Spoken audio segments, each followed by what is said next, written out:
They do. Good afternoon. Great to see a full house. I would like to call the Griffin-Spalding County Board of Education meeting to order at 6 o'clock on the 17th of September. If you have electronic devices, if you'll put them on silent or turn them off, whatever is your pleasure. And I've asked Ms. Cook if she will do our prayer, and we have Damon and Aisha Crawley. Did I say it? I worked on it. They're first graders at Jackson Road, and they are going to come and do our pledge. So, gentlemen, you can kind of come and stand here and get ready. You got to stay right, Aisha? I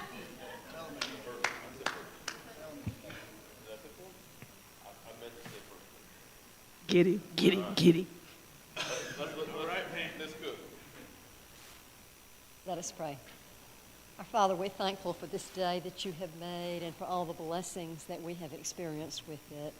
We're so thankful for the Griffin-Spalding County School system, for our staff, for our teachers, for our students, for all those that are here tonight, and for the accomplishments that they have received. We're thankful for the safety of our school system. We ask that you continue to keep us safe. We pray for our nation, our state, and our county. Now, as we go into our business meeting, let the words of our mouths and the meditation of our hearts be acceptable unto you, O Lord, our strength and our Redeemer. In the Master's name and for his sake we pray. Amen.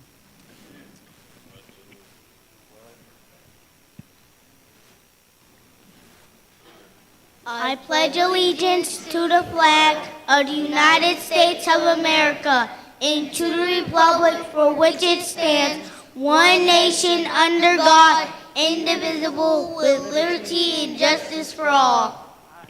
Let's give it up for ourselves. Yeah. Good job, guys. Hey, keep on, man. Thanks for being here.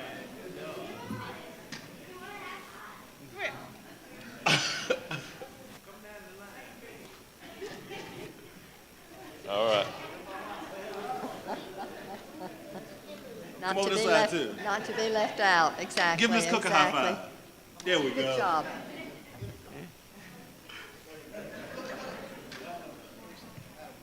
Good job. Who was talking to me about dojo points?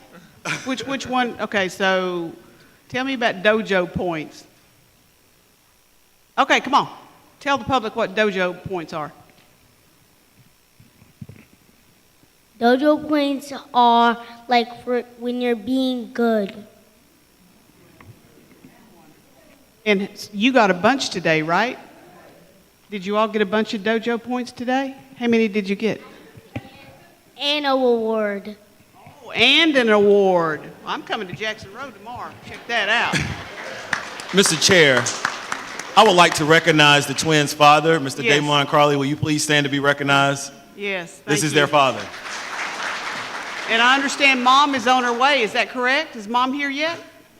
Okay, let us know when she's here. We'd like to recognize her too. Thank you so much. They're gonna steal the show when we take a picture. Mr. Chair, I just want to recognize that he got the wrong hat on. You need to have this on tonight. At this time, that we're going to move on to item number 3, our school spotlight. Mr. Brown. Yeah, yeah, yeah, yeah, yeah, yeah, yeah, yeah, yeah, yeah. Oh, come on. You act like y'all not on social media. Anyway. All right, what's up, ladies and gentlemen, boys and girls, children of all ages? It is now time for our school spotlight. Let's give it up for Jackson Road Elementary School. Located at 1233 Jackson Road, located right here in the best city in the world, Griffin, Georgia. How many scholars attend Jackson Road Elementary School? 375. What is your school mascot? The Wildcats. How many faculty and staff members work at your school? 58 total Jackson Road employees, including teachers, paraprofessionals, office staff, custodians, and cafeteria staff. A quote from the principal on why you love being the proud principal of the school. I am honored and proud to be the principal of Jackson Road Elementary.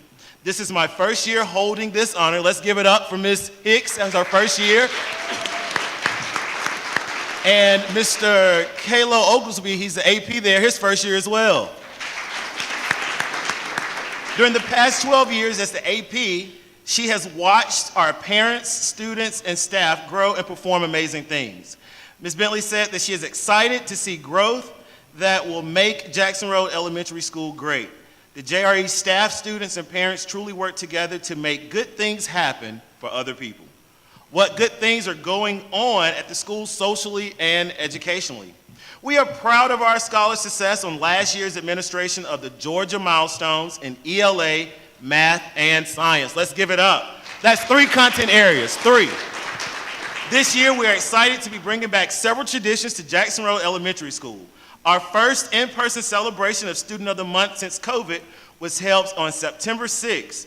Junior Beta Club is returning to Jackson Road this year. Give it up for those scholars that will participate in Junior Beta Club. And we'll also be hosting an in-person celebration to recognize academics and attendance for our scholars each 9 weeks. On inaugural Dads in Duty was held in August. We were overwhelmed with the response to this event. One of our pod members, Union Baptist, continues to serve every Monday with greeting our scholars at breakfast. This year, we're excited to be a Leader in Me school. Our staff has embraced this shift, and we are working hard at training and developing to roll out this important program. We can't wait to grow our scholars into today's and tomorrow's leaders. New to Jackson Road Elementary this year is the Principal Advisory Board. This board will be composed of 3rd through 5th grade scholars and will be charged with representing the voice of the scholars at Jackson Road Elementary. Let's give it up. Our scholar voice is very important, and it's always good for our scholars to advocate for themselves to see the change. We have some new exciting things coming up: curriculum night, skate night, Chick-fil-A night, family bingo night, Carolyn with the Wildcats night, donuts and grown-ups, dads on duty, and so much more. Ladies and gentlemen, boys and girls, and children of all ages, let's give it up one more time for Jackson Road Elementary School. If the faculty, staff, and scholars of Jackson Road will join us at the step and repeat for a picture, we'll gladly present you your certificate. So, Ms. Hicks, Mr. Oglesby, parents, students, staff, if you would join us for a picture.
All right, board members, item number 4 is just a reminder of our norms and protocols that we have adopted. Those are located on our website.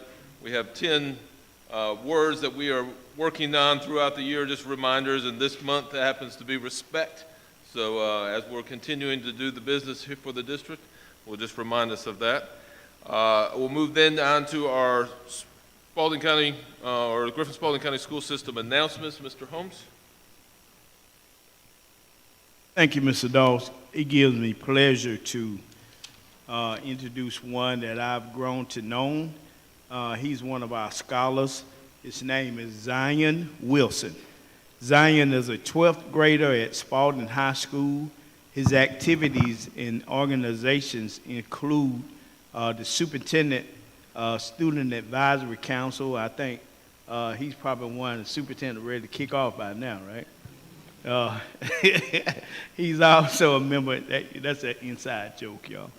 He's also a part of the peer court. He's also a Hobie board member. He's also a Rotary Interact president. He's also the FCCLA president. His major choice is political science, pre-law, and his first choice for his college is Georgia State, and his other alternatives include Kennesaw State, Albany State, and the Fort Valley State Wildcats. I present to some and introduce to others, none other than Zion Wilson.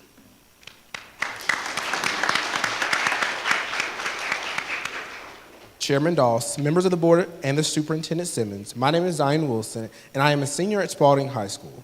I would like to thank the Board of Education and the Superintendent for involving scholars of the district in the policy and legislative process.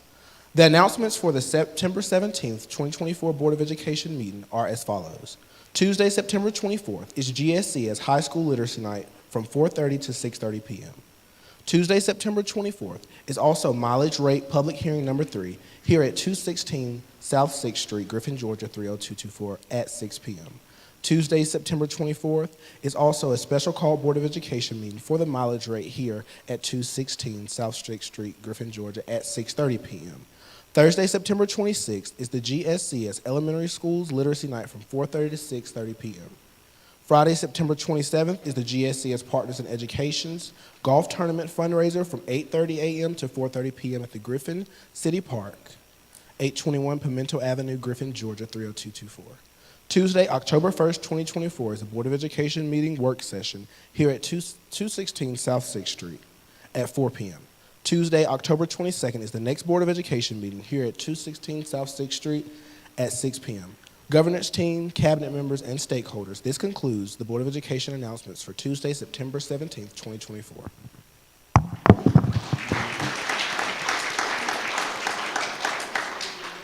Thank you, Zion. Mr. Chair, that concludes the announcements for this evening. Thank you, Mr. Holmes. Board members, at this time, I would entertain a motion for the adoption of the agenda. So move. I have a motion by Ms. Cook and a second by Mr. Holmes. All in favor signify by raising your hand. 5-0. Item 7, we'll move on to our recognitions. Ms. McDonald. Thank you, Mr. Doss. Good evening, everyone.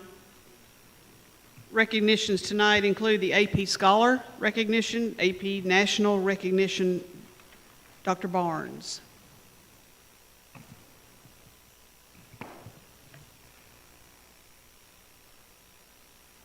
Good evening. Good evening.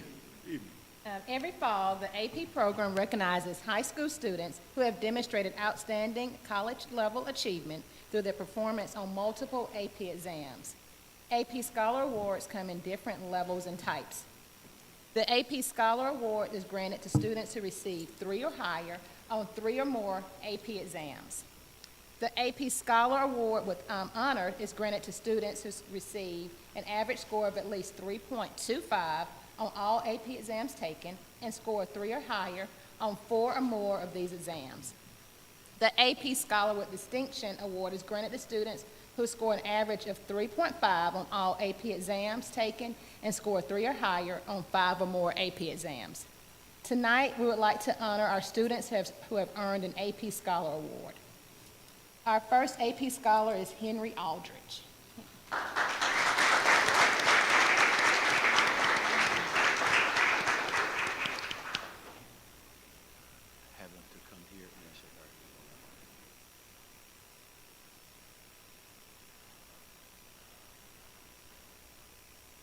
If you go to shape, yes, and then go. Next, we have Ariana Bates.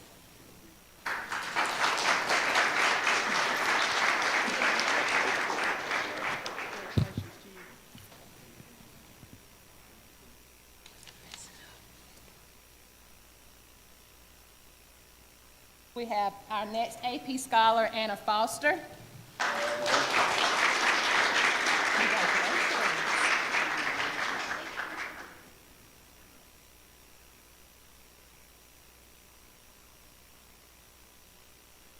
Our next scholar is Rhoda Osevahai.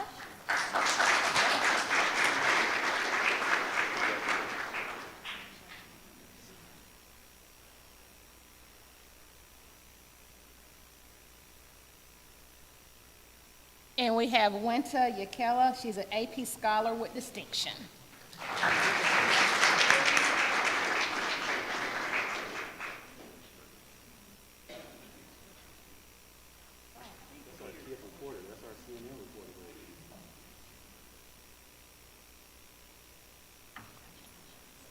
We also have Samuel Godat, Chasen Lamoth, Isabella Patterson, Zyden Selby, Claire Daniels, and Aiden Stelling.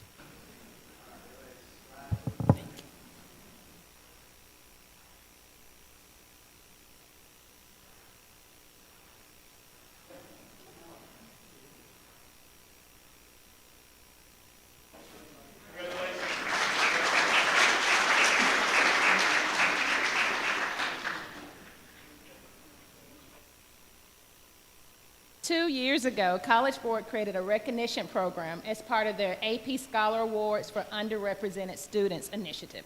These awards aim to acknowledge students from specific demographic groups who have demonstrated excellence in AP coursework. Students must meet the same criteria as the standard AP Scholar Awards. These awards include the AP First Generation, AP Scholar Awards for African American students, and AP Scholar Awards for students from rural or small towns. Tonight we will honor 4 students. Our first is Skylar Carroll. He's a first generation.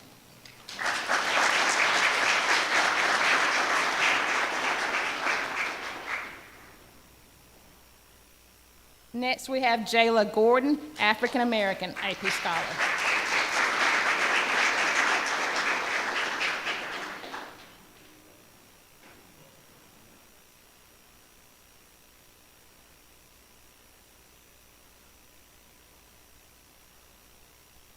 Next, we have Rhoda Osevahai. She's African American, first generation, and rural.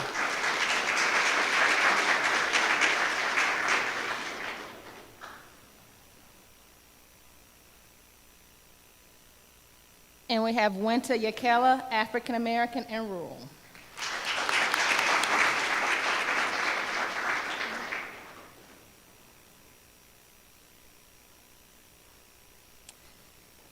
And we also have Brianna Muskiski, and that's our other one. She was also an African American.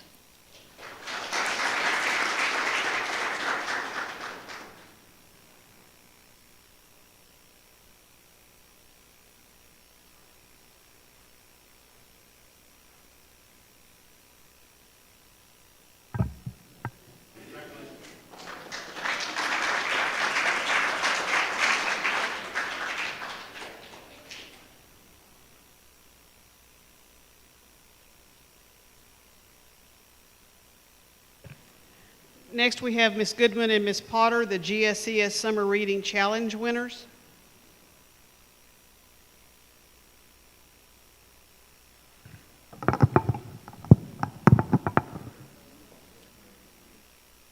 Good evening, board members and Superintendent Simmons. Today we're here to celebrate an incredible accomplishment, the hard work and dedication shown by our students who took part in this year's Summer Reading Challenge. We want to take a moment to recognize each and every one of you who made reading a priority over the summer break. We teamed up with the Flint River Regional Library System to encourage our students to dive into reading by setting a goal of 600 minutes. These students not only embraced the challenge, but also logged their progress using the Beanstack app, showing their dedication to growing as readers. Beanstack is a website and app that promotes reading through various challenges and activities. It tracks independent reading time and helps to build a culture of reading in school and at home. At this time, we would like to call our scholars to the front to congratulate them.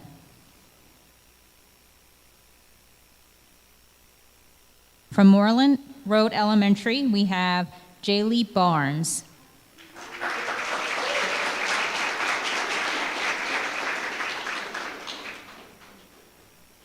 From Crescent Elementary, we have Onaya Permal.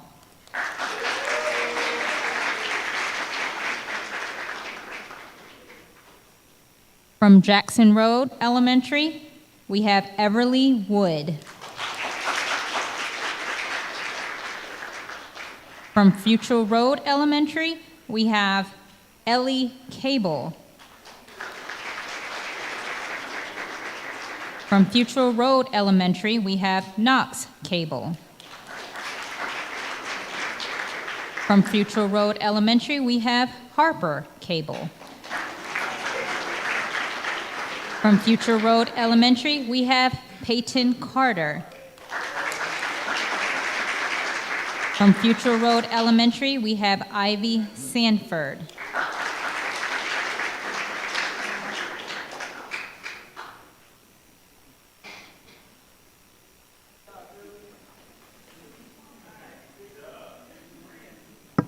From Cowan Road Middle School, we have Rashi Jaswal.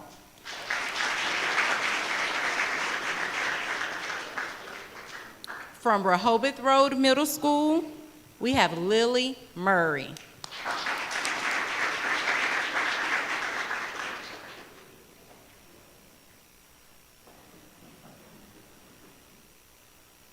Other students who could not be here tonight, but we wanted to recognize: from Moreland Road Middle School, Mary Evelyn Stanford. From Crescent Elementary School, Ollie Miller. And also from Rehoboth Road Middle School, Eleanor Herzog.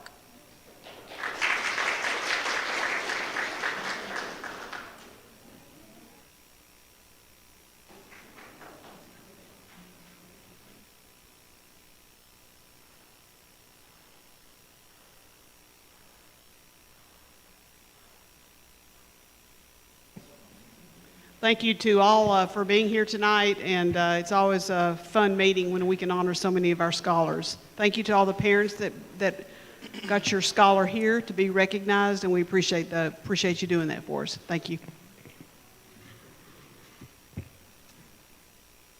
All right, item number 8. Ms. Ray, do we have anyone signed up for public comments? All right, no one at this time, so we are going to take about a 5-minute break to allow you to congratulate all of these students that got these awards. You are welcome to stay for the rest of the meeting. We encourage you to stay, but this is also a great time that if you need to head on, you can do that too. So God bless. We'll take a 5-minute break. Mr. Bruce.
He's in the hallway. I see him, he's out in the hallway.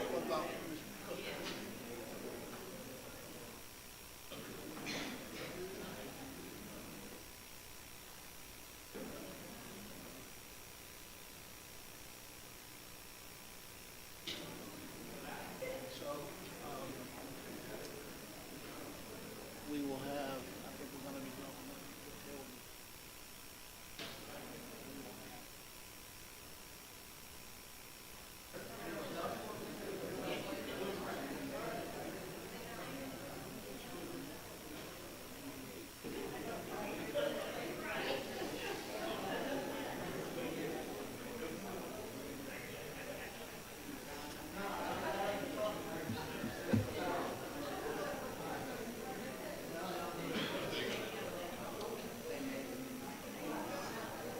I'll be right back.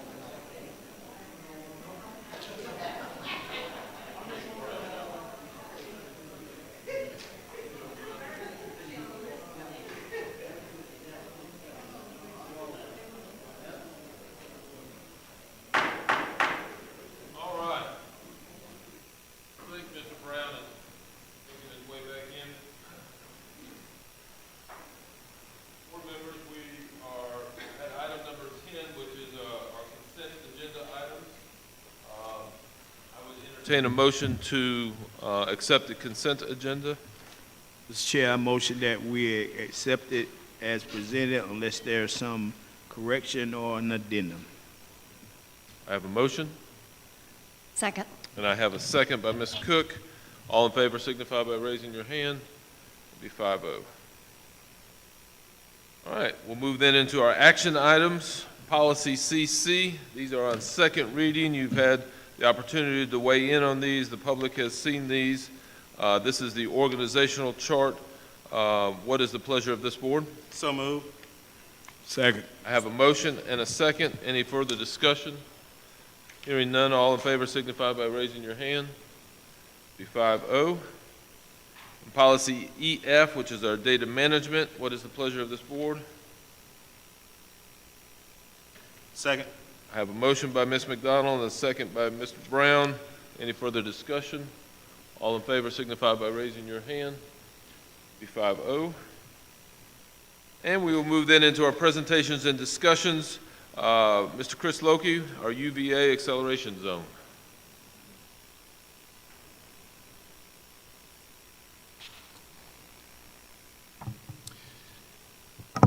Good evening, Chairman Doss, members of the board, and Superintendent Simmons. I am here tonight to speak with you about our UVA schools, the purpose of the program, and the supports provided. First, I'll go through our non-negotiables. I want to make sure that we are professional, accountable, and that we communicate effectively. Our focus areas are literacy, enrollment, attendance, discipline, and solving. Next, we have our mission and vision. Our vision is a distinctive brand, strong leaders, and great schools. And our mission is to empower each student to graduate college and career ready. Next, we have our roadmap to success. And although we could go into many of those areas tonight, we could go into leadership, teaching, and learning. We'll talk about all of those areas. Some areas that we'll focus on, of course, is student achievement and high-performing staff. All right. First, I would like to introduce our 5 UVA Acceleration Zone schools. But before I do that, many times in education, we use a lot of acronyms. Let me explain what these mean to everyone here tonight. The Partnership for Leaders in Education, UVA PLE, is a unique joint venture between the highly ranked University of Virginia, Darden School of Business and School of Education, and the Griffin-Spalding County School System. UVA merges cutting-edge leadership development and evidence-based educational strategies to elevate the quality of education and life outcomes for students across the nation. Now I will introduce our 5 Acceleration Zone schools, and if those principals will stand up if they're here. Atkinson Elementary Principal, Dr. Chanel Sweet Dixon. I don't think she could be here tonight. Moore Elementary Principal, Dr. Audra Olakoya. Give her a round of applause. Orrs Elementary Principal, Mr. Corinza Barnes. Cowan Road Middle School Principal, Miss Tiffany Campbell. Talking to Dr. Taylor all day. Same person. And lastly, Griffin High School Principal, Miss Naja Douglas. They all do a great job. And we have some special guests with us tonight. And they are our UVA PLE partners. It just so happens that today they have come for our fall visit. And first we have Mr. Brandon Gaskins. Give him one. Eddie Bro. Miss Donnell Barkey.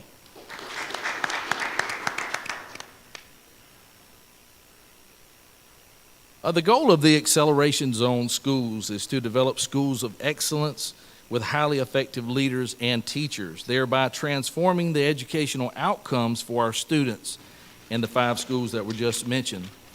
Our schools will have the important knowledge and skills necessary to positively impact student learning and achievement. UVA also believes that transformative change starts with inspired and empowered leaders. The partnership is designed to foster growth and engagement among leaders at all system levels. What does UVA PLE do? Look at the value proposition and the intended impact. You can see that there. UVA and PLE strives to increase the leadership capacity of the district and school teams. It will drive organizational learning and collaboration, and that empowers teams to heighten their focus, and it will improve internal ways of working and also confronting difficult problems. As a result, this work will lead to lasting gains in student achievement and ultimately improve system-wide conditions for the Griffin-Spalding County School System. Our purpose for the transformation and initiative, the purpose is to heighten 3 major areas surrounding support for our UVA Acceleration Zone schools. It will support the Acceleration Zone school principals with side-by-side coaching to have a deep understanding of leading the implementation of Tier 1 instruction and instructional infrastructure. It will also create a culture of coordination and accountability, as well as develop and attract talent to our Acceleration Zone schools in an effort to retain the highest quality employees.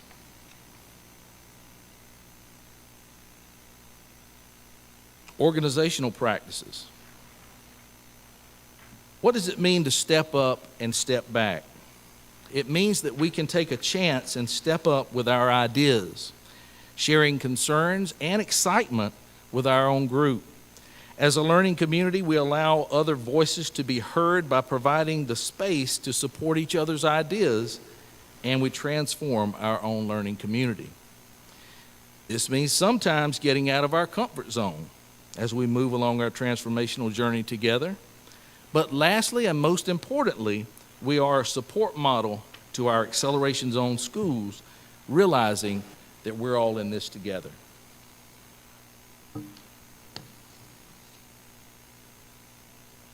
Here we have our 4 levers of support.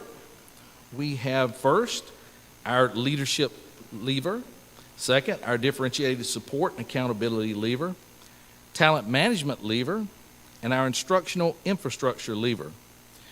UVA PLE's work is based on the belief that a tailored approach to change is critical for empowering our leaders to identify and confront priorities. The organization's mission is to significantly raise educational outcomes at the student level, the school level, and at the system level.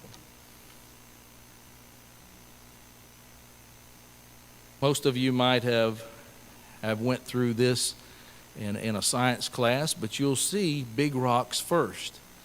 And the three big rocks, this is a metaphor. It's often visualized in a jar filled with rock and sand. Many of you probably went through it. This illustrates the importance of prioritizing significant tasks to ensure that they get done. First things first. In essence, the UVA PLE Three Big Rocks approach is about focusing on what truly matters and making sure that your most critical tasks get the attention that they deserve. Our three big rocks here are Tier 1 instruction at the central office, creating a culture of professionalism, accountability, and effective communication, and lastly, talent development. And now I will ask our UVA principals to come up to the mic, and just I want them to talk about their UVA experience and what UVA has meant to them in their own schools.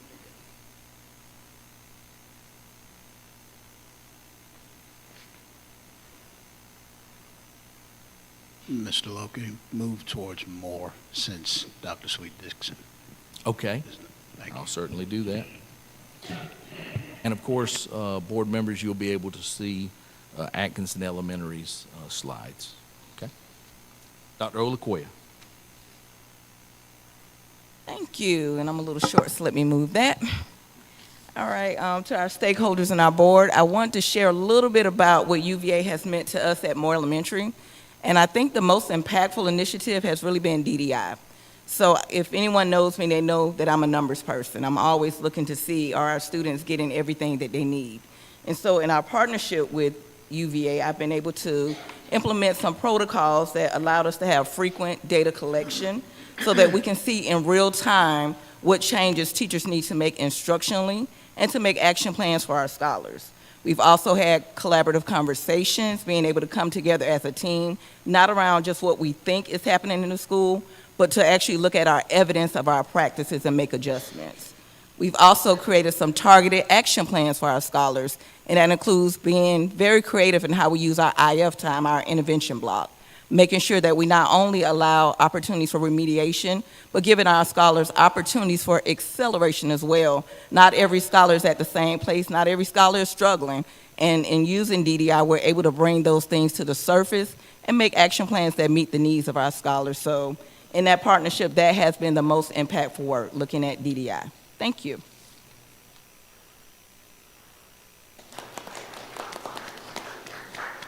Mr. Carenza Barnes, and DDI, there we have another acronym, Data-Driven Instruction. Okay, so at ORS, we have benefited greatly from our partnership with the UVA PLE. It's allowed us to focus on the work that needs to be done. We are strengthening our Tier 1 instruction to ultimately give the teachers the tools that they need to be able to positively impact our student achievement. But I think one thing that really stuck with me with the UVA, at the beginning, they told us to define who we are. And so everywhere I go, I tell everyone we're the aviators. And that name is going to stick. We're going to make waves. We're going to be different. We're going to stand out, and we're going to be the best. Everything just lined up with the aviators because, we are strategically placed by the GRCCA. And so we're going to lean heavily at ORS into a partnership as well with GRCCA. They have an aviation program, so we're going to lean heavily into the science and technology with GRCCA. We're going to get our story out there of who we are and what we stand for. We're already building the partnership with GRCCA. They have given us a greenhouse to use. We're going to be partnering with them on raising chickens from eggs all the way up. And we are also strengthening our partnerships with community members as well. During our Grandparents' Day, we had a parent that stated they have over 200 chickens. And so she was interested in getting the food waste that the kids throw away to be used to feed the chickens. And so we're going to look at developing that partnership as well to, reduce the waste from the school and also assist, with our community members. And in turn, she is willing to give teachers at our school free eggs.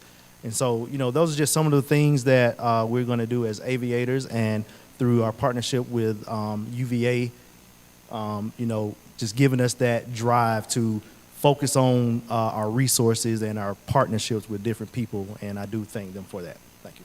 Mr. Barnes, don't forget about your district board. Your district board members on those free eggs. Oh, yes, sir, definitely. Rise up.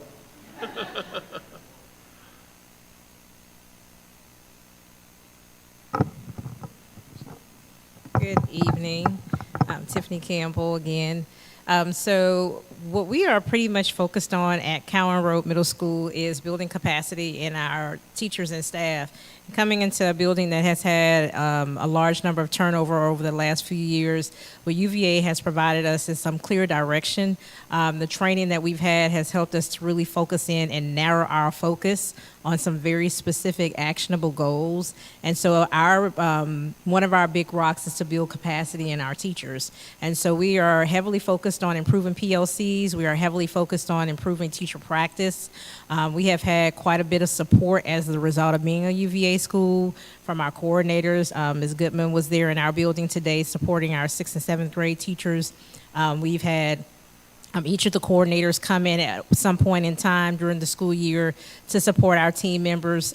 We've been able to offer our teams full-day PLCs so that we can actually dig into the work, because in that 70 to 80-minute time frame they have once a week, it's really not enough. So by offering them the opportunity to sit with their teams in these cross-team PLCs, we are learning from each other. We're really growing. We have been able to identify teacher leaders in our building to support the work, which is a really big win for us, because coming into Cowan Road last school year, we were not at the point where we could identify teacher leaders. But because of the work that we did last year with a focus on really empowering people and building capacity, we have really identified some teacher leaders who can now take charge and take the lead.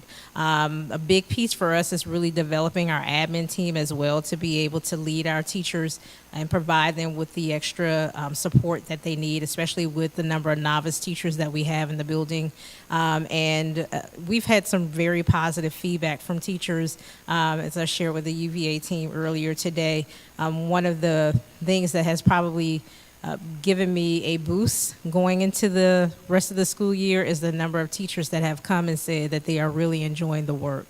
And so I'm excited about that. I'm excited about the direction that we're going.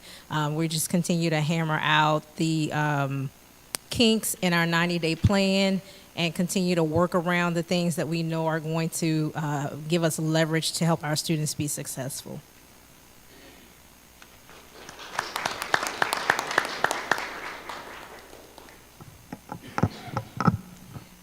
Good afternoon. I am a new principal at Griffin High School, so I have not been a part of the UVA previously, but I can say the summer learning was very helpful in me transitioning. During that opportunity to go to UVA and be engrossed in the learning, the research, and the collaboration was extremely helpful to be able to give me some guidelines, give me some ideas from other educators across the country to just brainstorm, share ideas, and learn that even though we're in different aspects of the country, we're all dealing with some of the same components. So being able to collaborate with people in different areas to learn really was essential for me. After UVA over the summer, it gave us some support and some guidance with 90-day plan. And since some of my assistant principals were involved in the work previously, I really had to lean on their support and their knowledge of the school and some things that they had put in place before. And we were able to develop that 90-day plan collaboratively.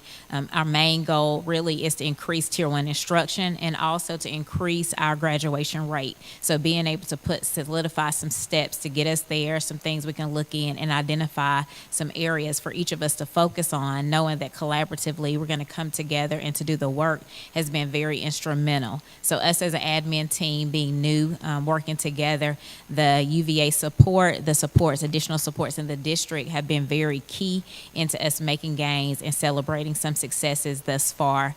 Some of the things that we wanted to really focus on are more supports for students, really increasing Tier 1 instruction, and we've already seen tremendous gains this school year, decreasing some of our office discipline referrals, which gives us more support in the classroom so students are learning.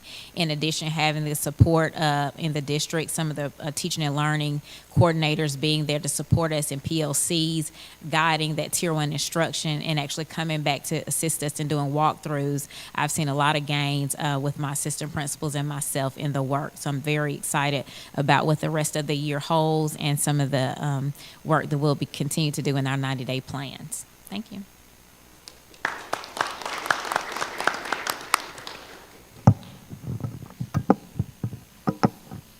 I want to thank our Acceleration Zone school principals for coming out, and let's just give them all another round of applause. Lastly, I have the Core Partnership Executive Education Touch Points, and we are currently on year 2, and today was our fall site visit, and we also have tomorrow where our UVA partners will be here meeting with us. They're meeting with principals. Today they met with them and giving us feedback. Any questions? Yes, Mr. McDowell.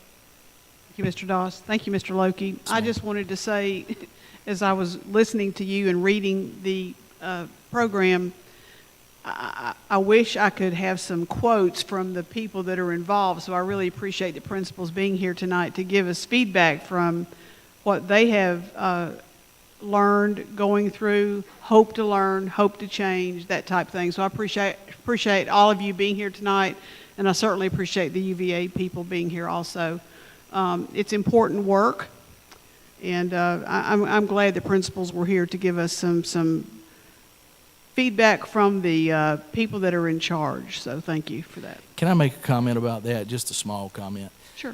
When I initially called each and every one of them to ask them if they would say a few words, quickly, they just said, "I will be here." Every one of them. And Dr. Sweet Dixon, it was actually her wedding anniversary. She said, "Mr. Lokey, when I agreed to it, I didn't think about that." But Right.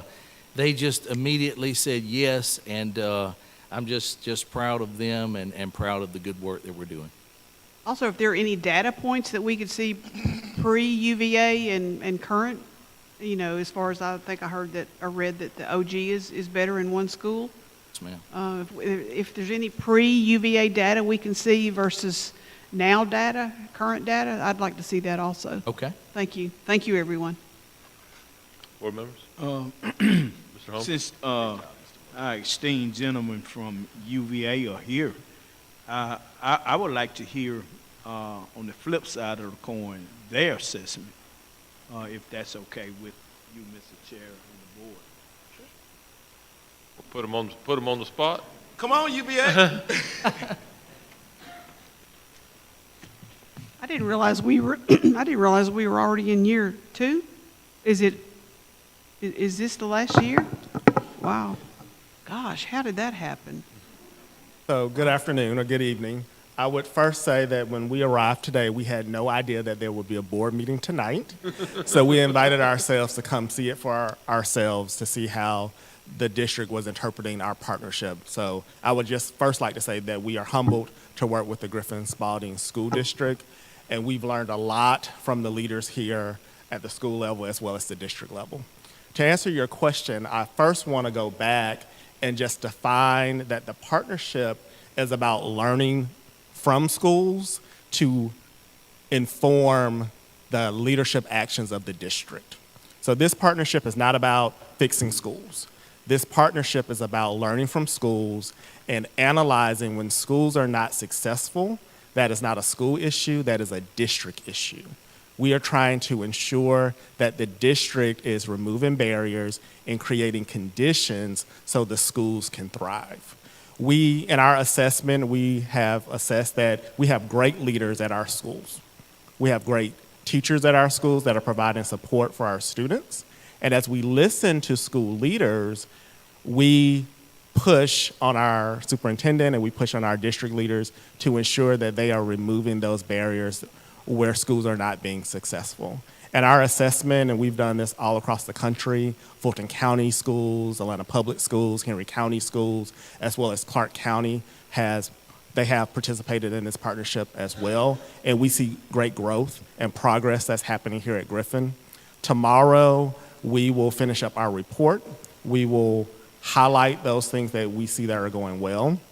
Dr. Simmons knows from our previous visits, we will also push really hard around what are next steps to accelerate what is happening at the schools. We always say that we are partners, but eventually we will step away from this work, and we want to make sure that our partnership creates sustainability.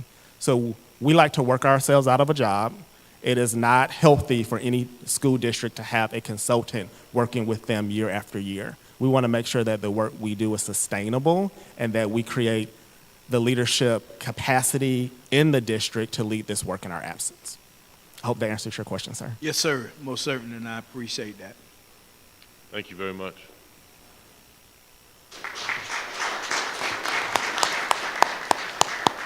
Any other questions, board members or comments?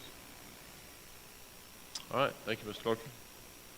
Clark. Next, we'll ask Dr. Greer to come and our MAP reading fluency report.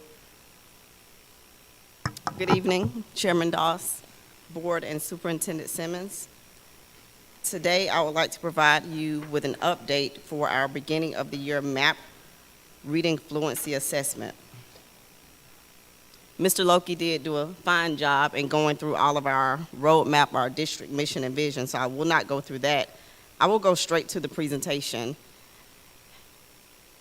Before I get into the data, I would like to remind the board of the information I shared at our July board meeting as it relates to House Bill 538, also known as the Georgia Early Literacy Act.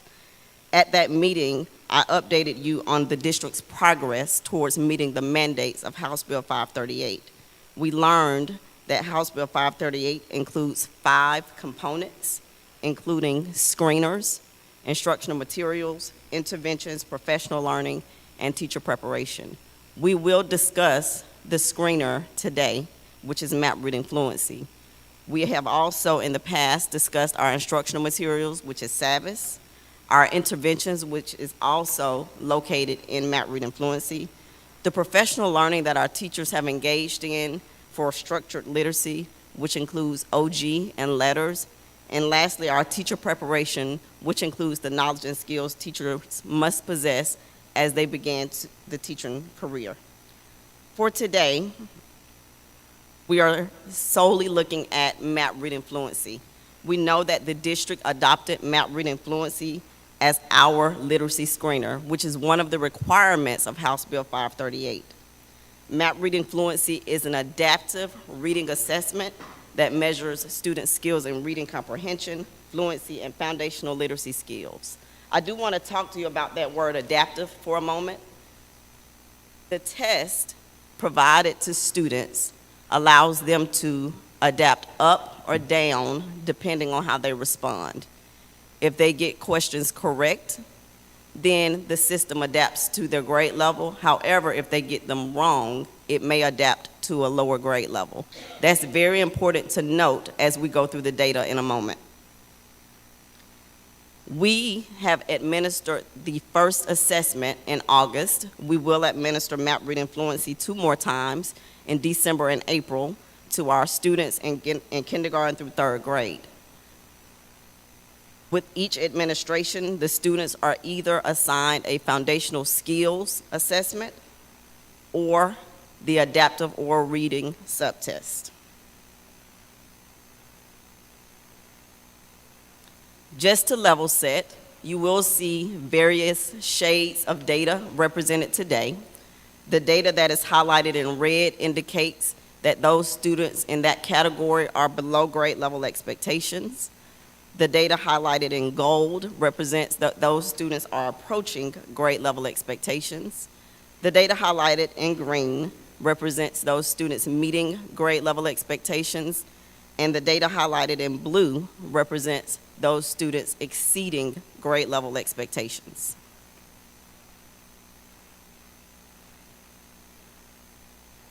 The first bit of data is for our kindergarten students. Our kindergarten students were assigned the foundational skills subtest.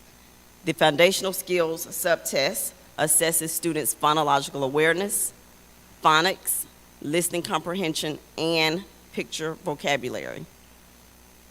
When we talk about phonological awareness, we're assessing students' sounds.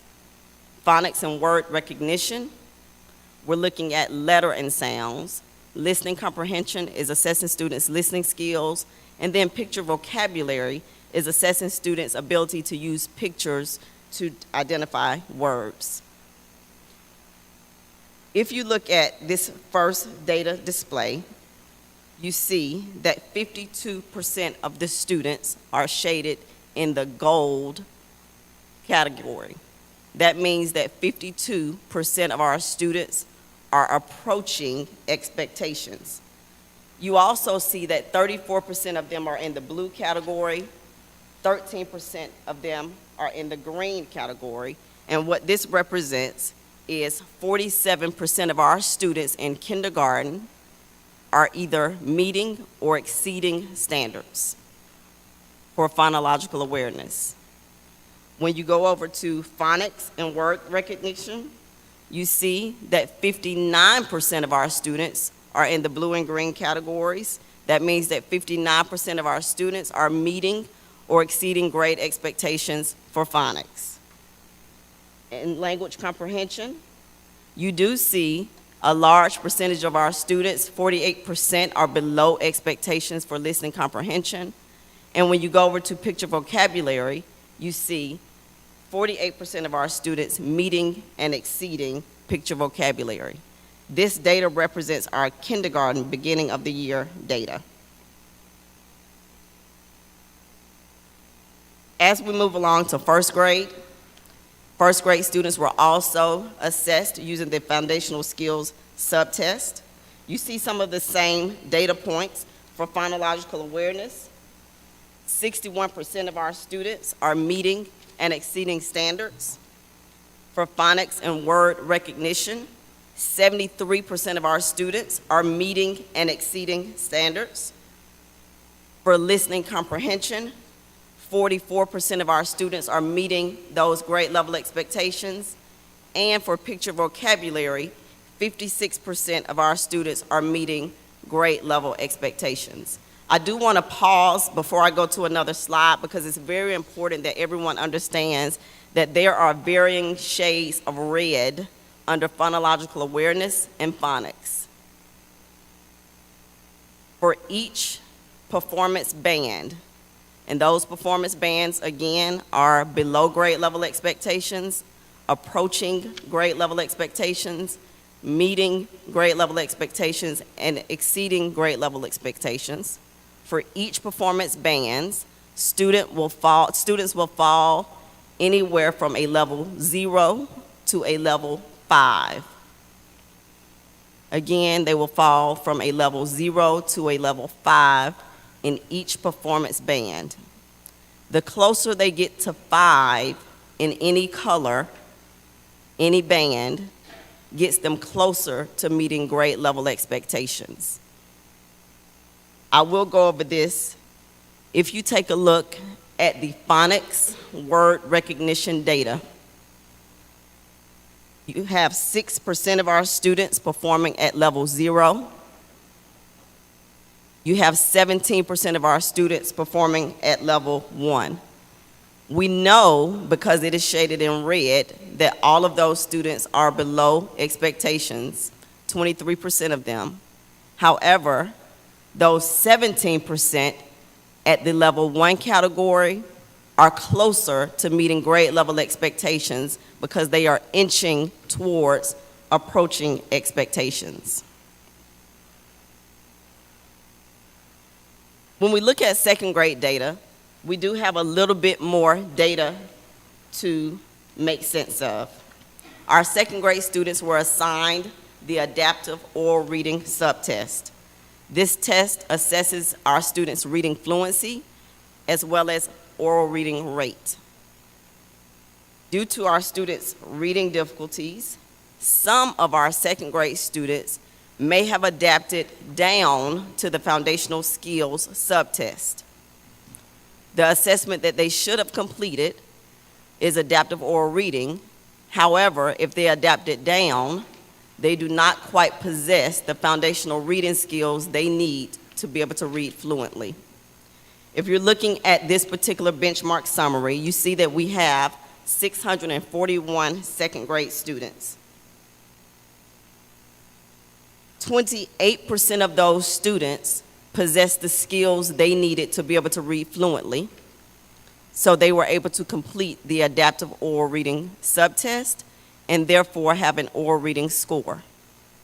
However, 72% of our second grade students do not quite possess those foundational reading skills that are needed for them to read fluently. As I go through the next data slide, keep in mind that the data is now separated. We have two pieces of data. This data represents the 72% of our second grade students who are not able to read fluently. But you will still see some varying shades of red, varying shades of gold for phonological awareness as well as phonics.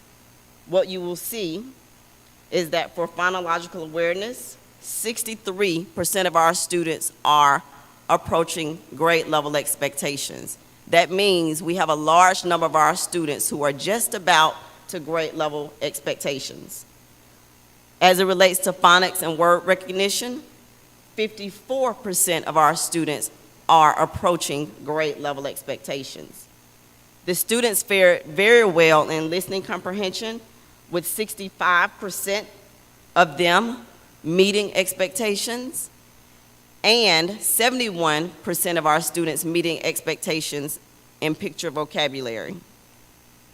As we continue to assess the second grade data, I want to bring you back to this graphic, because the data that I'm prepared to show you now is the data of that other 28% of our second grade students, the 178 of our 641 students. These students have an oral reading rate. And as you can see on the screen, that the median score, looking at that box and whiskers plot to your lower left, the median score of our students was 69. The scores ranged from 23 to 150, with a max score of 170. As it relates to expectations, as you can see, 81% of our students are meeting or exceeding grade level expectations as it relates to the second grade adaptive oral reading rate.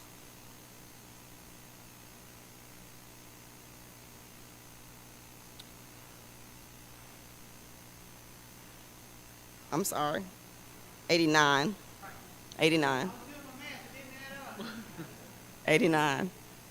Thank you, Ms. McDonald. Moving along to our third grade data. Again, the adaptive oral reading assessment was provided to the students. You will see two pieces of data. Again, due to our students' reading levels, some of the third grade students also adapted to those foundational skills. We have 56% of our students with an oral reading rate. Again, that number represents those students who possess the foundational reading skills they need, and they are able to read fluently, whereas that other 44% they do not quite possess those foundational reading skills. The data for that 44% is pictured here. We see that of that group of our current third graders, All of the students at this point of that subgroup are below level in phonological awareness and phonics. What you should note, however, is that they are at level 4 and level 5. Once they reach level 5, they go into the next category, which is approaching expectations. So we do realize that there is some work to do with our current third grade students in the areas of phonological awareness and phonics. When it comes to listening comprehension, however, you see that 74% of them are meeting grade level expectations, and with picture vocabulary, 78% of them are meeting grade level expectations. Now taking a look at that other 56%, which is the majority of our current third graders, they are reading fluently, which is a great sign. They are reading fluently. As it relates to this data, you see that the mean score or the median score was 87 in that box and whisker plot. The scores ranged from 71 to 103, and the highest score of our third graders, the highest score is the max score for the program. Somebody in one of our schools did that. So I think that that is definitely something that we can celebrate.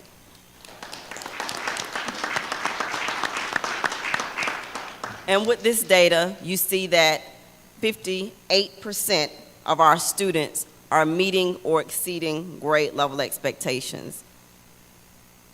This is one data point that we use to measure our reading progress. It is one that is required by the state of Georgia as it relates to House Bill 538, and this data does have implications for our work at the district level and at the school level. So as we continue to look at the data, we know that our leaders and our teachers are developing and implementing individual reading plans for students who perform below grade level expectations. So for all of those students who were in that red category, we are required to provide individual reading plans for those students. Leaders and teachers are also providing evidence-based instructional support to all classrooms in which more than 20% of the grade level performed below grade level expectations. That 20% may vary. It may be 20% for first grade at one school and second grade at another. This is not based on the district performance, it's based on individual school-based performance. Third, leaders and teachers are participating in professional learning tied to structured literacy. One of the structured literacy programs that we use that you are most familiar with is OG. So we are continuing the training and the support of our Orton Gillingham practices. And lastly, leaders and teachers are working with parents to ensure students continue to receive additional reading support they may need via our MTSS program.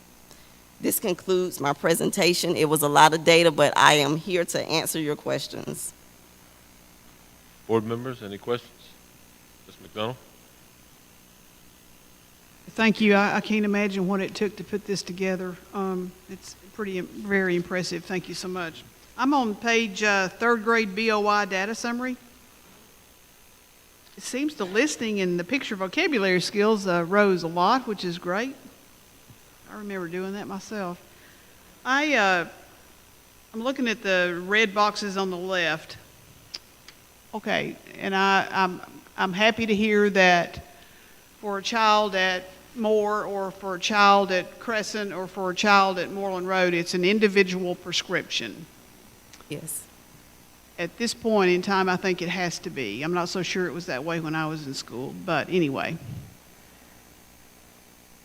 So we all know in this room that if a third grader can read after going at the end of third going to fourth, he or she, the success rate rises a lot. So what will teachers at the respective schools do for the phonological awareness and the word recognition with regard to all the red on the left of this particular slide? Can you just kind of walk me through what a leader at a school would do for that child in Miss McDonald's room? So first, I would start with the teachers, Ms. McDonald. We have to make sure that the teachers actually understand the curriculum that they are implementing. We know that SAVIS is the K-5 reading program that we've adopted. So first, making sure that the teachers understand and they can effectively implement that curriculum is our first line of work. Once we understand that the teachers can do that, they will then lean on those individualized reading plans. Those reading plans may require teachers to provide small group instruction. Those students may be provided additional support through our EIP, which is our early intervention program as well. They may have more opportunities during the WIN time, if you're familiar with that, to work on our iReady program. So there are several avenues that the teachers can take with individual students. What I will say to you is that we may have some students who are strong in phonological awareness, but not so much in phonics. So their individualized plan depends on what they need the most assistance with. Do we have enough resources and do we have enough people in our buildings to do this? We do have enough people and resources, because I will say that with the 20% rule, not every school and every grade level has a significant number of students who are reading below level. If you're looking at this third grade data, this is a portion of our students. This is 291 of the 662. So that 291 number is spread across our 11 elementary schools.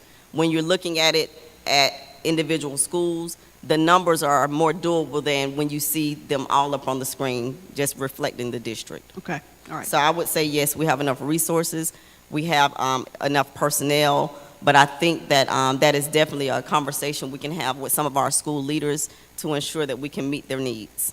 Would there ever come a time when a teacher is well-versed in the teaching of reading and these four components here, that he or she might be moved from Moore to Crescent to help out, because Crescent's population might have a few more that might need a little bit more mechanical work, so to speak?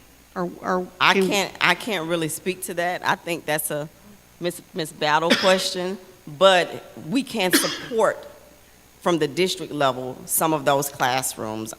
We have district-trained Orton Gillingham specialists here in our building. So in the event that there is a school who is lacking, we are providing that level of support for them. I guess what I'm trying to ask, perhaps a better way, is if we had 3 children at Crescent in this left box over here, and we had 20 at Atkinson or Moreland, whatever. That's a big discrepancy in my book with regard to 3 at Crescent, 20 at another elementary school. I just want to be sure, and I'm not implying that we're not, I just want to be sure that we're using the resources that we have at our disposal with regard to teachers that could perhaps go to another school and be of some service. When in terms of instructional resources, we have the same resources at every school. Okay. The same resources, the teachers are using the same curriculum. Okay, very good. Thank you so much. Yes, ma'am. Anyone else? No. I am very impressed that when I read that, or I said read it, I perused through it, that how in the world are you going to be able to explain this and me understand it? And you did a very good job. Thank you very much. Thank you.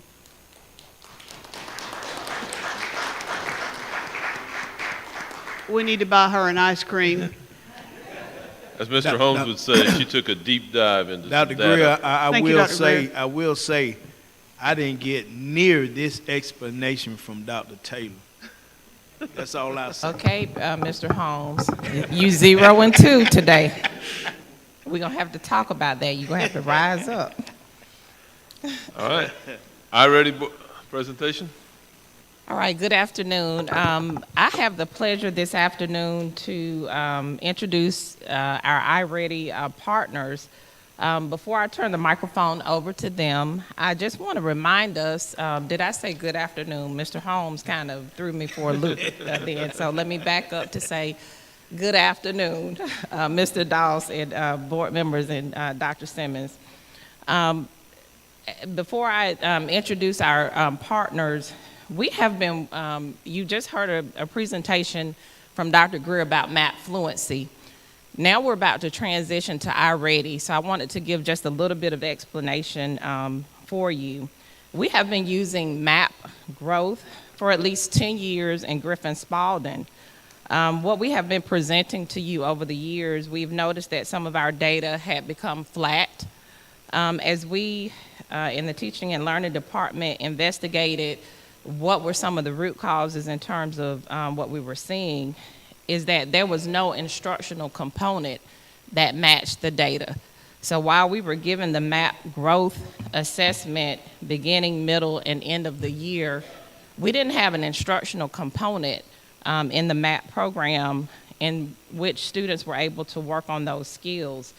However, we will continue with MAP fluency because we know that House Bill 538 requires that we use an approved screener that's on the Georgia Department of Education list as we continue to look at iReady and see what they have to offer. But we are at that point where we will transition away from MAP growth. We will not present any further data to you in terms of RIT, some of those things that you have heard in the past. So no other better way that we have to share with you that transition from MAP to iReady than to bring in some of the experts and some of those who have been working with us. So here tonight with me, we have Mr. William Crespo, who I don't think is going to do the presentation. I think he's here more so for support. And we have Ms. Ashley Ebbett, who is no stranger to our district, who really, I would say, is one of us. You would find her at any of our schools supporting our teachers and our leaders in training almost weekly. And that is just one example of some of the support and continued partnership that we're receiving with iReady, as our students not only have the diagnostic, the screener that we needed to have to determine where our students are performing, but then also our students daily are receiving additional instruction through iReady. So at this time, I'm going to go ahead and turn it over, introduce Mr. William Crespo, and then also Ashley Ebbett. And they will be providing for you this afternoon our fall iReady data. And in the future, I'll come back and give additional reports. But they are here to present that data and to also answer any questions that you may have about iReady. Chairman Doss, board members, and Superintendent Simmons, thank you for the opportunity. My name is William Crespo. I am the educational consultant with iReady, joined by my esteemed colleague, Ashley Everett. At iReady and Curriculum Associates, we serve about 12 million students nationwide. We appreciate the partnership with Griffin-Spalding County Schools, and we enjoy the work daily. So with that, I will turn it over to... Good evening. Good evening. I know it's, getting there. So we'll get there together, okay? So like many of the people we saw earlier, I came from the classroom, so you're going to hear that lens pretty quickly, that I speak the data like it's my data, which is, to Dr. Taylor's point, like I feel like Griffin's my home, because when I look at your data, it's like I'm living my own data every day, okay? So we're going to get through it together. Don't feel like you can't ask questions when we get to it. So let's talk about the basics. What is iReady? When we log into iReady as a teacher, they're going to open up to this beautiful dashboard. At this place, they can access any insights they need. This is where they can access the K through 12 instructional diagnostic that we give 3 times a year in our screener platform. This is where they can access the goals that they set with their students individually. This is also where they can find the data for our students to live that individualized pathway based on their own needs and their own acceleration into their on-grade level needs. And then lastly, it also is a one-stop shop for any of their small group in face-to-face resources to also support to go alongside with your tier 1 strong resources you already have. Part of our partnership allows you to meet with us. As we just mentioned, we meet with your teachers, we meet with your leaders at the district, and your leaders within your building. It's all about capacity. right? We want everyone to understand the data all the way down to your kindergartners. We want them to understand what their potential is, what their own goals are, and how they're going to reach them every single day. So we do this through sharing your district data that we're about to share with you. We do this with sharing with your teachers what their goals are for their individual classrooms, and we do it by coming into the buildings and sharing what they can do in their classrooms with their individual students. So some of what we do with them is we can create some action plans to align with those school improvement plans or your district improvement plans. But the ultimate goal is for us to lean into that partnership and say, what do you need from us and how can we help you get there? It's not our plans, it's your plans, and then we're just helping you accelerate to that place. So the data, to that point, is going to look a little different. Some of the colors are similar to what you might know in other places. So I'm going to help you clarify what those colors mean for us and what those look like when we're really trying to interpret data for us, okay? So let's dive a little deeper into what iReady does and what those assessments do. So to start off with, it's going to allow us to see what the students are performing, not only at their current grade level for both reading and math, but it's also going to give us some on-the-spot, in-the-moment, current instructional resources. If it is August, what do they need versus what do they need in January? When they take a new screener, they've been instructed in Tier 1 instruction, their needs are going to change. And those resources are going to therefore change as well. So it's also going to help us identify where students need some of those resources and support and where they can benefit from either some Tier 1 support or even some individualized practice in that online platform that's happening during IF and WIN time across the district. So not only do they have individual work they can work on, it's also allowing your teachers some structured resources to say, I'm going to meet with this small group, this is what I can do with them. So in iReady, when we provide our screeners, we have both criterion reference data and norm reference data. So let me dig a little bit more into that. So the criterion reference data, which is what you see on the left, in those multiple colors, dictates where those students are in both reading and math compared to their own grade level standards. Okay? So the columns are individual domains. So if they're green or yellow or red, that dictates the level of understanding they are compared to their own grade level understanding, their own standards. The norm referenced on the far right-hand side dictates where they are compared to their peers. So on the same report, and this is what your teachers can see at all times, they're not only seeing how are they doing comparatively, but also how are they doing compared to the standards. It's not a one or the other with us. Everything's important at all times. This helps us make sure our groups are not only based on accelerating out of like an MTSS process, but also ensuring that Tier 1 is going and moving in an accelerated process as well. And we want to make sure both are happening at the same time. That's very important. So why are both of those pieces pretty important to us? So on that left-hand side, those norms are important for exactly what we were referencing earlier.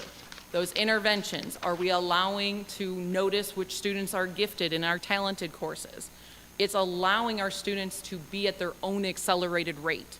So if you have an 8th grader at an 8th grade level, they can work and continue to accelerate at their own level versus just working on students at like an MTSS level and filling gaps.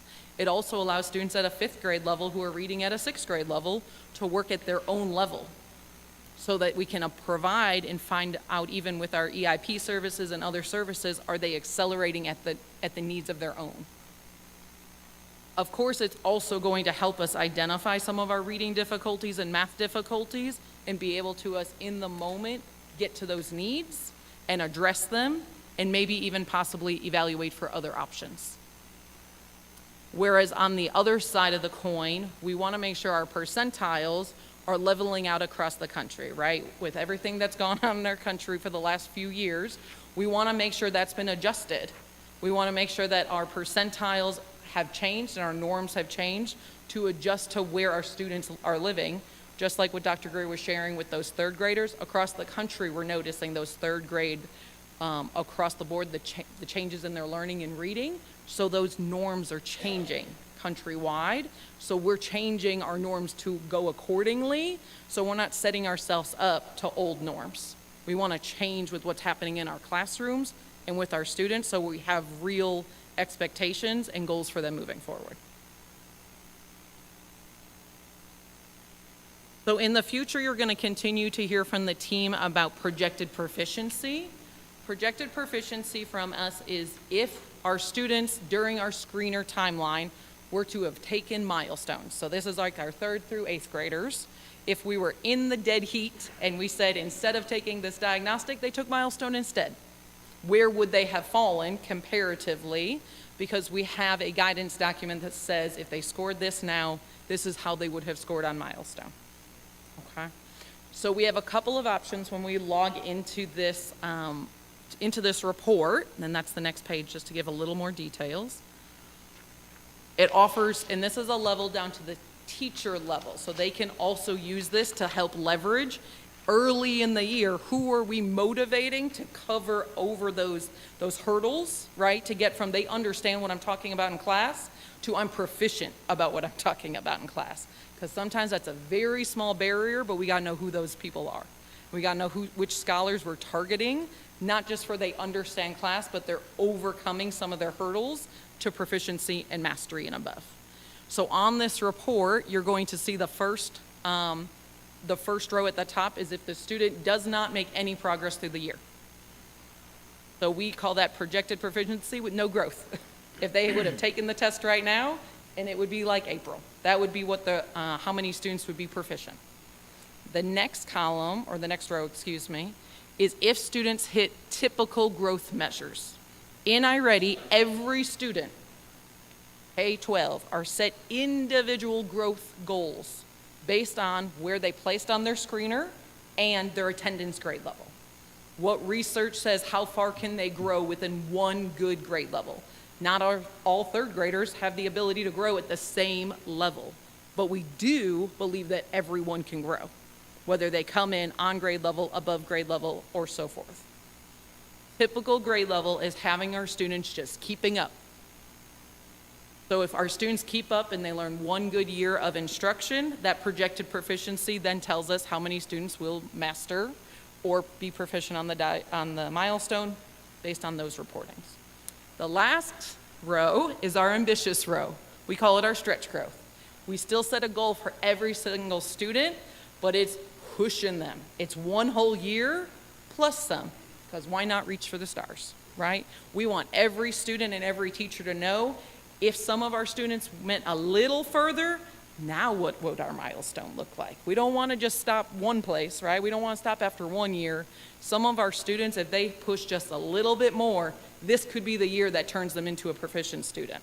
And we need to know that at the beginning of the year. And that's what this report provides. And every teacher 3 through 8 has this already activated in their platform that they can see student by student. Individually, students specifically during IF, win time, across the district get to work on their individualized, personalized instruction. This focus is the focus are based on their foundations from their screener, and then from there, works on every domain within math and reading based on their own needs. So to that other data that Dr. Greer was sharing, if a 3rd grader is still working on phonics, iReady will allow them to also work on phonics at an individualized pace so that while their teacher is still pulling them into small group, they also have the opportunity to work on it individually. So I hope, and we all hope, that a little bit of individual work and a little bit of that teacher small group is going to get that accelerant growth. It takes a little bit of both. One can't be done without the other, and that's how we see students meet those end of the year goals, is they got to do a little bit by themselves and a little bit in those small groups to be intentional from their teachers. Our research says that students that are working in both their iReady path for our fidelity of use, which is about 30 to 45 minutes a week per subject, which is why we have the great structure here in Griffin-Spalding of that IF and win time. It's allowing that capability, once again, for students on grade level, accelerated, or so forth, to still get that 30 to 49 minutes to grow at their own level of needs. From there, it's also allowing us to track our demographics and our subgroups. So we can see the students, and when we share our analytical reporting with your district and with your principals, we can share which subgroups are moving based on their fidelity of that individual growth. And we are noticing that if our students across the country are using the program within that fidelity, they are hitting those end of the year goals and plus some. They're growing that typical and that stretch growth like we talked about earlier.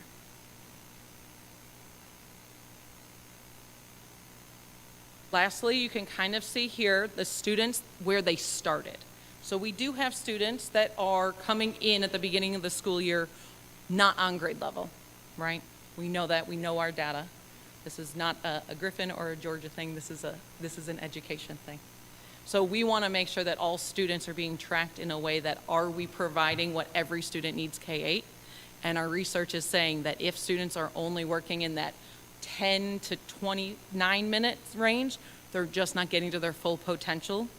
So that's why that fidelity of usage for us is that 30 to 49 minutes. Those are the students that are hitting their end of the year goals because they're giving themselves enough time of repetition and practice to actually grow every year.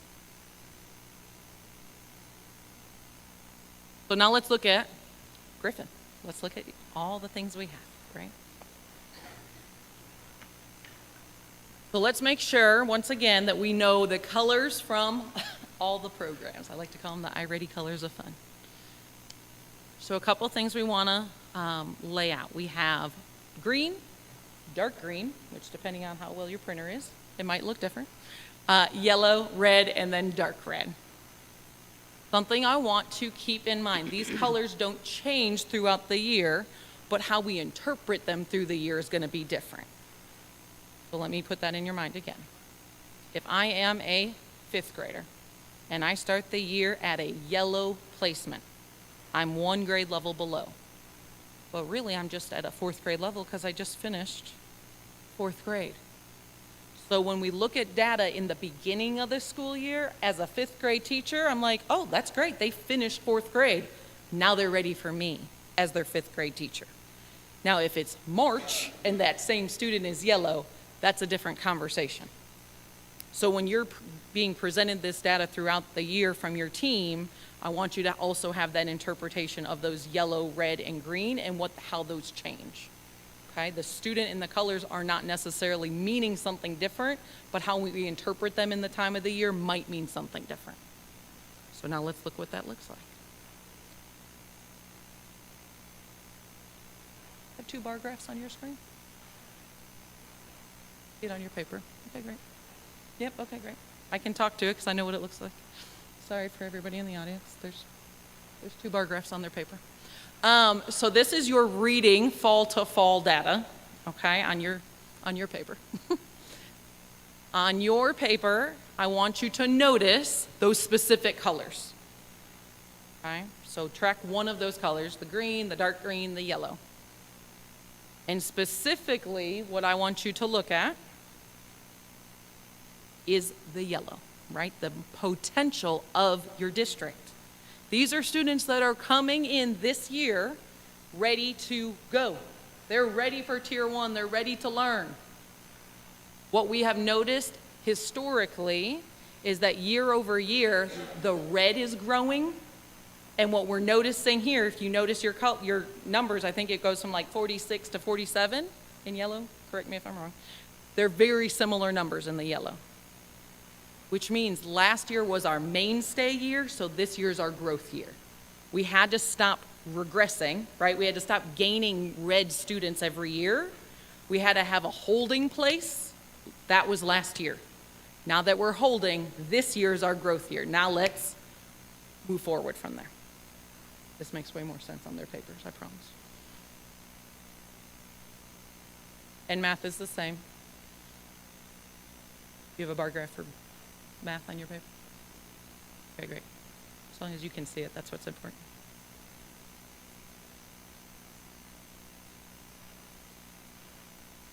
So So then the best part of iReady when we're thinking about those normative and criterion reference is we can compare not only to school or Griffin-Spalding to Griffin-Spalding, we can say where are we at globally? Where are we at in a big picture view? Okay, this one didn't show either. It doesn't like it. So on your paper, right? It's all about flexibility. So on your paper, you are now looking at comparison of where Griffin is compared to the state, the nation, and the norms from a year ago. So I'm just going to give you a minute to look at it.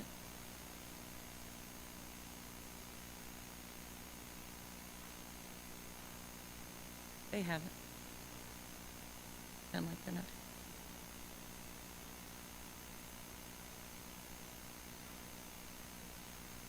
What I want you to recognize is that Georgia, the Griffin, are very, very similar. We are right in the running with where everybody else is at the beginning of this school year. That yellow potentiality out of our Tier 1 instruction for our reading teachers, now is the time. Let's lean in and make sure that our third graders are being taught third grade, our fourth graders are being taught fourth grade, our seventh graders are being taught seventh grade, because we are so close to going over and going past even the goals of the rest of Georgia. And math looks very similar, and I'm assuming that's going to look like this. Yep, okay, good. All about flexibility.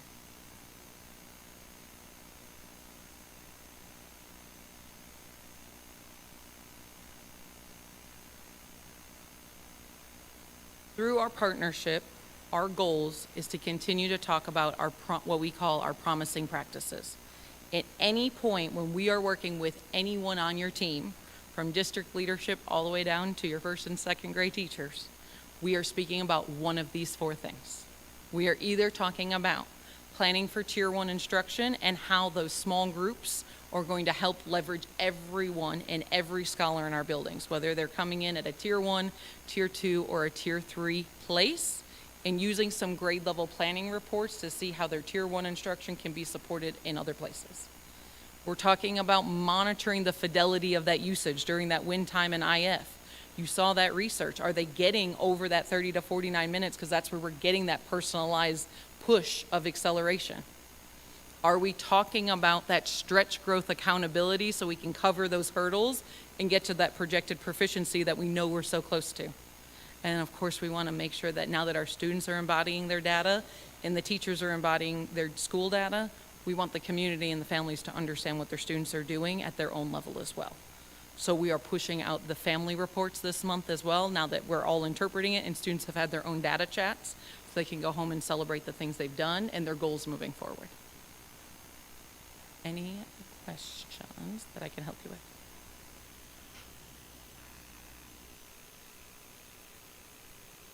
Members, any questions, comments? Ms. McDonald? I just wanted to say once again, thank you for this. I don't know that we've ever had such an extensive lesson on iReady, and we just raise our hand to approve based on what people have asked us to approve, of course, and I just wanted to say thank you because this has been very informative. What I'd like to do is go by a school and just watch a child do one of these, and I plan to do that. Yeah, and ask them about how they do it and what their goals are. And so they do this on their Chromebooks and everything? How often would a child in our system be on an iReady? About 20 minutes every day during that win time. So Every that day. they get about, 40 minutes, because if you think 20 minutes of math one day, 20 minutes the next day, that accumulates to that 40 to 45 minutes. Right. So about 20 minutes, and then the rest of that win or IF time would be based in that small group time. Great, okay. So Thank that's you the so much. structure in Appreciate place. you being No here. problem. Thank you. Mr. Chair, I have just Mr. Ohm? one. And it's a question not only for you, but also Dr. Greer. If we were to do a SWOT analysis of our reading combined with what you just went over with iRead, outside of having teacher-student collaborating in the classroom, what would be the biggest opportunity we as community members stakeholders can do to increase our performance.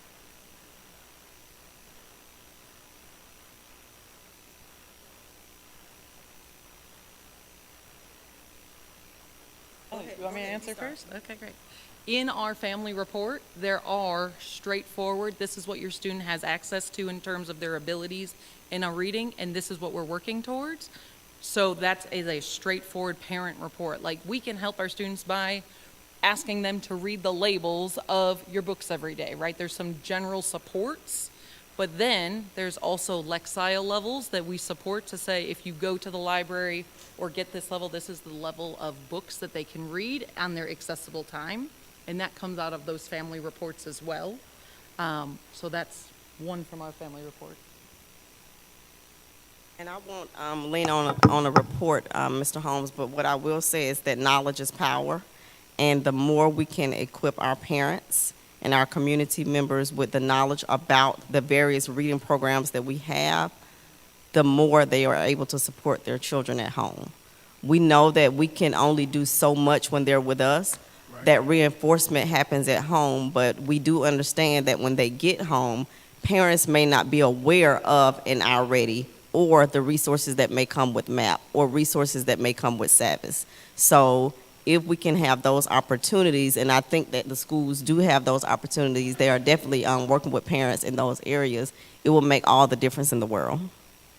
Okay, so the reason I asked that, myself and Mr. Booker, we are the educational head for our Griffin Men of Action organization, and we're trying to look at how we can help in this area because he's passionate about it and I'm passionate about it. So what would be the best approach for us instead of just regurgitating what some have done and really, you know, the first thing we think about is we go to the school and work with the kid, but the work needs to happen after they leave the school, if I'm correct. Yes, sir. So what would we as an organization would need to do to try to be effective? I would start small. When I presented you the data, even when Ms. Evett presented you the data, there are so many different skills that students need. But when we think about some of that data, just dealing with sounds, something as simple as going over sounds with students when you're reading a book is important. Sight words. Thank you, William. Going through sight words. And I mean, we don't have Dolch words per se, but they do use certain vocabulary words through the Orton Gillingham program, reinforcing some of those words with the students. Giving the students pictures. One of the sections was picture vocabulary. If you show them a picture of a cat, can they tell you that that is a cat? Okay. Okay. If I may, I'll go back and all of that, those are great suggestions. And so the beauty, you heard me talk about the difference in what we were doing with MAP and not having an instructional path for students. It really left it up for the teacher to use the learning continuum and to find activities that would match with students' performance levels. The good thing with iReady is that really the student needs to know their password, their login, and they can access that from home. And really it is perhaps one of the most intuitive things for a parent to do is to just ensure that they're on the program perhaps 10 minutes each night, because it's going to take the students directly to their path. And it'll provide tutorial videos, and for a parent that may not know how to help a student with a particular grade level skill, iReady really is going to do that for the parent and for the student. So one easy thing that your group can do is really just ask the student, do you have your iReady password, and have them commit to doing 10 minutes of study per night, and the program is going to be really intuitive in terms of taking them through those skills that they need in addition to what you've heard, with the vocabulary, talking to their students. And I'm going to pitch at this time, not to belabor the point, also having students to just read. We know that we have accelerated reading and Bean Stack as a district initiative for reading. And so those are also things, Mr. Booker, while you're here, that you can just mention to students. Do you have your accelerated reading book? And do you have, your book if they're middle school for Bean Stack? Reading every night, logging on to iReady. Those are two low-hanging fruit that you can certainly cascade to families to assist with. Thank you very much. Thank you. Board members, any other questions, comments? Thank you so very much for being here and taking your time.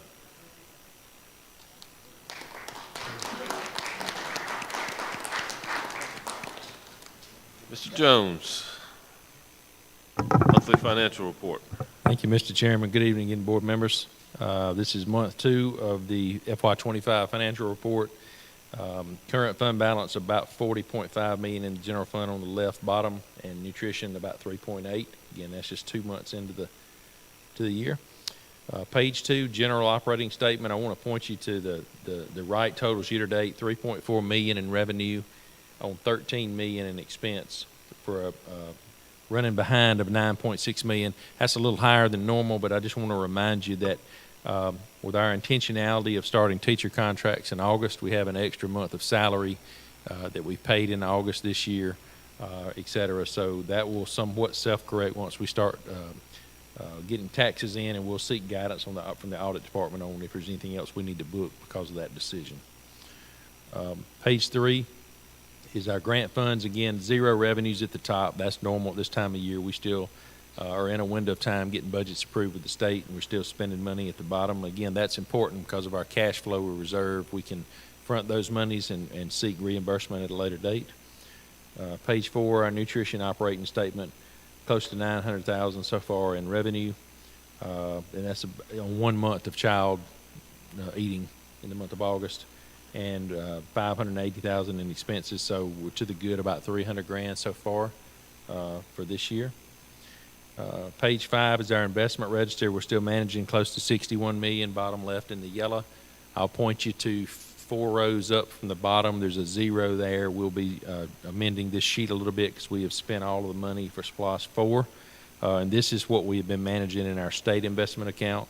So we'll tweak this sheet a little bit next time we come in. So again, that one is complete. And then this sheet looks a little bit different, but this is the new SPLOST 7 sheet, and only 1 deposit so far, $1.2 million because of the vote at the bottom, November 7th, 2023, where the voters again approved a 5-year SPLOST cycle. So again, one deposit so far. Mr. Chairman, that concludes my report. Okay. Board members, any questions, comments? Thank you so very much. All right, board members, we do have something for executive session to discuss and deliberate upon the appointment, employment, compensation, hiring, evaluation of personnel. So we will do that, but I'll give opportunity for governance team comments at this time. Start with Mr. Holmes to my left. None at this time, Mr. Chair. All right, Ms. McDonald. I just wanted to be sure and thank Dr. Greer again and iReady for being here and UVA for being here. This has been one of the best meetings I think I've ever attended based on the agenda, and allowing us to become more knowledgeable of the work that we do every day. I just wanted to thank you, Dr. Simmons, and Mr. Dawson, Mr. Holmes, for they work on the agenda. And Mr. Loki, thank you for your work. And it's impressive, and I just wanted to say thank you very much. Ms. Cook. I want to give a shout out to all of our students who are recognized tonight. It was so exciting to see them from elementary to the high school level receive all the accolades that they did, which shows great things are happening in the Griffin-Spalding County School system. Mr. Brown. Sir, thank you so much, Mr. Chair. Just want to give a shout out to the information technology professionals. Today is IT Professionals Day, so let's give it up for Lonnie and his team. Also, it is the celebration of Hispanic Heritage Month, so happy Hispanic Heritage Month to our employees and families that celebrate. Also, today is National Voter Registration Day. For those who want to register to vote, you can contact the Spalding County Elections Office. The address is 825 Memorial Drive. The number is 770-467-4245. Today is September 17th, and it is a very historic day. Today is the day that the United States Constitution was signed, September 17th, 1787. And we want to give a shout out to two Georgians who attended that constitutional convention, William Few and Abraham Baldwin. Thank you so much for what you guys were able to do to put Georgia on the map during the United States Constitution being signed in 1787. And shout out to the fourth President of the United States, James Madison, who is known as the father of the Constitution. Also, do not forget that we still have two more millage rate hearings? One or two? One more, where we will pass the millage rate. So be sure to check the school system website for information, and that's all I have, Mr. Chair. Okay, Superintendent, Dr. Simmons. All right, so I would entertain a motion at this time to go into executive session for the purpose I stated. I have a motion by Mr. Holmes, second by Ms. Cook. All in favor signify by raising your hand. Be 5-0. All right, thank you everybody for being here, and we don't expect for you to be here when we come out of executive session. But you're welcome to if you want.